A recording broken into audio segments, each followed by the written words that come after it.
The precedent for economic hitmen really began back in the early 50s when democratically elected Mossadegh, who was elected in Iran, he was considered to be the hope for democracy in the Middle East and around the world. He was Time Magazine's Man of the Year. But one of the things that he'd run on and began to implement was the idea that foreign oil companies needed to pay the Iranian people a lot more for the oil that they were taking out of Iran. The Iranian people should benefit from their own oil.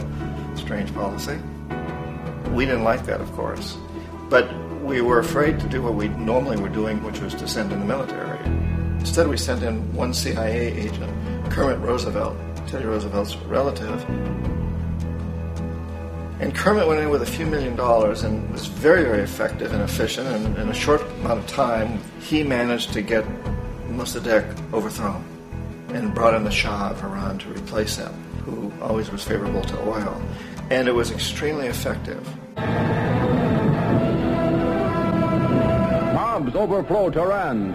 Army officers shout that Mossadegh has surrendered and his regime as virtual dictator of Iran is ended. Pictures of the Shah are paraded through the streets as sentiment reverses.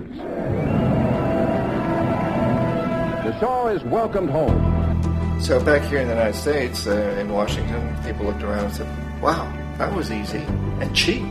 So this established a whole new way of manipulating countries, of creating empire. The only problem with Roosevelt was that he was a card-carrying CIA agent, and had he been caught, the ramifications could have been pretty serious.